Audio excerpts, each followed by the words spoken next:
ശ്രീ രാഹുലേശ്വർ, പണ്ടൊക്കെ നമ്മളൊരു പൊതു ഇടത്തെത്തുമ്പോൾ പെരുമാറേണ്ടുന്ന ഒരു സാമാന്യ മര്യാദയുണ്ട് അല്ലേ?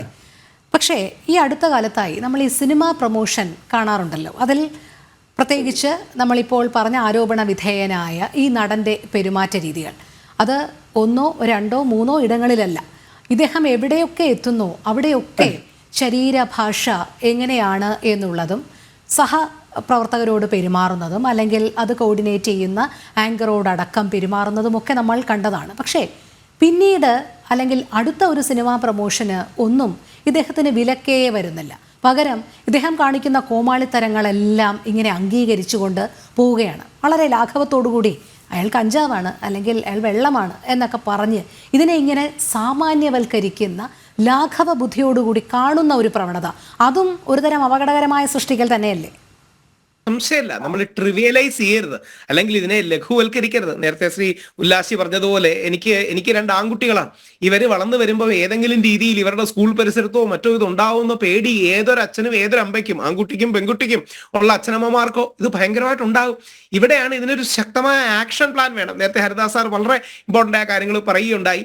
ഉല്ലാസി പറഞ്ഞ ഒരു സ്വരം എല്ലാ നേതാക്കൾക്കും വേണം. ഇത് നമ്മളെ കാർന്നു നിന്ന പ്രശ്നമാണല്ലോ. നമ്മുടെ മക്കൾ ഡ്രഗ്സ് എടുത്താൽ നമ്മൾ കോൺഗ്രസ് ആണെങ്കിലും BJP ആണെങ്കിലും CPM ആണെങ്കിലും ലീഗ് ആണെങ്കിലും ഇനി ഏത് പാർട്ടി ആണെങ്കിലും അവർ നശിക്കുമെന്ന കാര്യത്തിൽ ആർക്കും തർക്കമില്ല. ഇവിടെയാണ് കുറെ കൂടെ, അത് ഗവൺമെന്റിനെ കുറ്റം പറയുന്ന കുറെ കൂടെ സ്ട്രോങ് ആയിട്ടൊരു ആക്ഷൻ പ്ലാൻ, വിസിബിൾ ആയ ആക്ഷൻ പ്ലാൻ വേണം. ഞാൻ അടുത്ത് പറയുന്നത് വേറൊന്നും കൊണ്ടല്ല, നമ്മുടെ പിള്ളേർക്ക് ഒരു ചെറിയ എലിമെന്റ് ഓഫ് പേടി വേണം.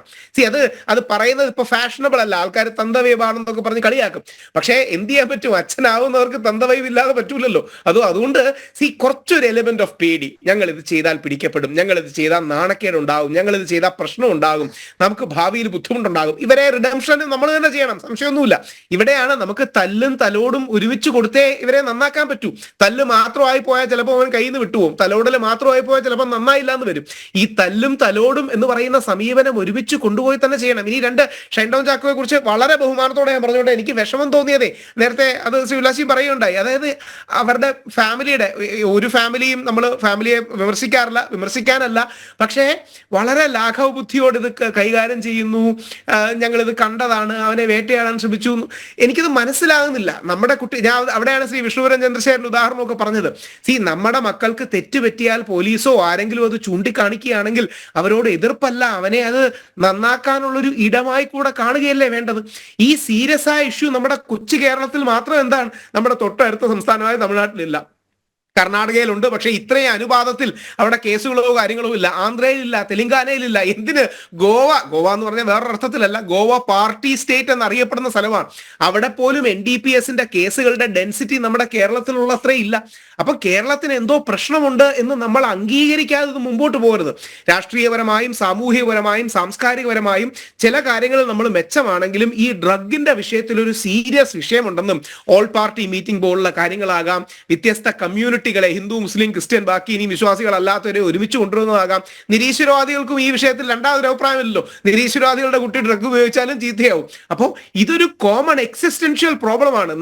നമ്മളെന്ന ജനത നിലനിൽക്കുന്നതിന്റെ പ്രശ്നമാണ് എന്ന് തിരിച്ചറിഞ്ഞുകൊണ്ട് ഇതിന്റെ ആക്ഷൻ എടുത്ത് മുമ്പോട്ട് വരികയും സാമുദായിക നേതാക്കളെ, സാംസ്കാരിക പ്രവർത്തകരെ, ബുദ്ധിജീവികളെ, കലാകാരന്മാരെ അടക്കം മുമ്പോട്ട് കൊണ്ടുവന്നൊരു ക്യാമ്പയിൻ ചെയ്യുക. ഇപ്പൊ നേരത്തെ ഹരിദാസ് സാറാണെന്ന് തോന്നുന്നു പറഞ്ഞത്, ഇത് ഗവൺമെന്റിനല്ലേ പല കാര്യങ്ങളും ഇഫക്റ്റീവായി ചെയ്യാൻ കഴിയുക.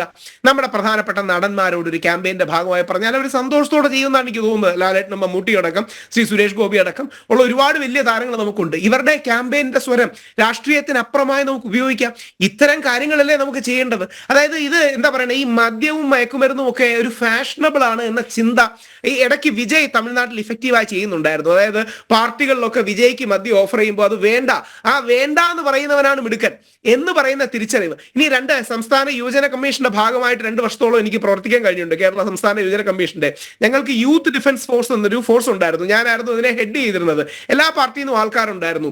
നമ്മൾ ഏകദേശം 420 കോളേജുകളിൽ ഈ പരിപാടി നടത്തി. എന്നിട്ട് ഞങ്ങളുടെ മയക്കുമരുന്ന് ക്യാമ്പയിന്റെ പേര് അയ്യോ ഡ്രഗ്സ് അല്ല, അയ്യേ ഡ്രഗ്സ് എന്നാണ്. പലപ്പോഴും ഈ അയ്യോ ഡ്രഗ്സ് എന്ന് പറയുമ്പോൾ ഉള്ള പ്രശ്നം, ആ പ്രായത്തിലെ കുട്ടികൾക്ക് അതെന്തോ അഡ്വഞ്ചറായി തോന്നും, സാഹസികമായി തോന്നും. 17-18 വയസ്സുള്ള കുട്ടിക്ക് ഈ ഡ്രഗ്സിന്റെ ലോകത്തിലേക്കോ ഡ്രഗ്സ് ഒന്ന് എടുത്തു എന്ന് പറയാൻ അവൻ എന്തോ ഞാൻ എന്തോ വലുതായി, ഞാൻ എന്തോ വലിയ കാര്യം ചെയ്തു എന്ന തെറ്റിദ്ധാരണ അവനിൽ ഉണ്ടാകും. അതുകൊണ്ട് IO ഡ്രഗ്സ് മാറ്റി IA ഡ്രഗ്സ് എന്ന് പറയുമ്പോൾ സ്റ്റിഗ്മ ഉണ്ടാക്കുകയാണ്, നാണക്കേടാണ്, നീ മണ്ടനാണ്, നിനക്ക് ബുദ്ധിയില്ലാത്തവനാണ് എന്ന തിരിച്ചറിവ് അവന് കൊടുക്കുന്ന ക്യാമ്പയിൻസ്. ഞങ്ങൾ അങ്ങനെ IO ഡ്രഗ്സ് അല്ല IA ഡ്രഗ്സ് എന്നൊരു ക്യാമ്പയിൻ തന്നെ ചെയ്തു. അങ്ങനെ കണ്ടിന്യൂസ് ക്യാമ്പയിനിലൂടെ ചെയ്യുമ്പോൾ കുറവുണ്ടാവും, പൂർണ്ണമായിട്ടൊന്നും ഇല്ലാതാവും എന്ന് പറയുന്നില്ല, കുറവുണ്ടാകും. നമുക്കിതിന്റെ തോത് അടിയന്തരമായി, അതായത് യുദ്ധകാല അടിസ്ഥാനത്തിൽ ഇതിന്റെ തോത് കുറയ്ക്കേണ്ട, ഒരു വാർ ഫുട്ടിങ്ങിൽ ചെയ്യേണ്ട ആവശ്യമുണ്ട്. അതിന് ലഭ്യമായ എല്ലാ റിസോഴ്സും എടുക്കുക, സ്പിരിച്വൽ ലീഡേഴ്സ് എടുക്കുക, കമ്മ്യൂണിറ്റി ലീഡേഴ്സ് എടുക്കുക, പൊളിറ്റിക്കൽ ലീഡേഴ്സ് എടുക്കുക, എല്ലാവരുടെയും ഫോഴ്സുകളെ മൊബിലൈസ് ചെയ്യുക. കാര്യം ഇത് കാർന്ന് തിന്നുന്നൊരു വിഷയമാണ്. അതോടൊപ്പം കൂടുതൽ കോച്ചിങ്, ലൈഫ് സ്കിൽ ഇന്റഗ്രേഷൻ തുടങ്ങിയ കാര്യങ്ങൾ, സ്പിരിച്വാലിറ്റി കൂടി ഇന്റഗ്രേറ്റ് ചെയ്യാമെങ്കിൽ അത്രയും നല്ലത്. ഇനി സ്പിരിച്വാലിറ്റി എന്ന് വിളിക്കുന്നതിന് ഇടത് സർക്കാരിന് പ്രശ്നമുണ്ടെങ്കിൽ അതിനെ എക്സിസ്റ്റൻഷ്യൽ ഇന്റലിജൻസ് എന്ന് വിളിച്ചാൽ മതി. ഇനി വേറെ ഏതെങ്കിലും പേര് വിളിച്ചാലും കുഴപ്പമില്ല. എല്ലാവരുടെയും ഫോഴ്സ് എടുത്ത് നമ്മുടെ സംസ്ഥാനത്തിനെയും വീടിനെയും ക്ലീനപ്പ് ചെയ്യാനുള്ള ഒരു സ്വച്ഛ കേരള അഭിയാൻ നമുക്ക് വേണം. ആ സ്വച്ഛ കേരള അഭിയാനിൽ ഈ ഡ്രഗ്സ് ഇല്ലാതായി പോകട്ടെ എന്നാണ് പ്രതീക്ഷ.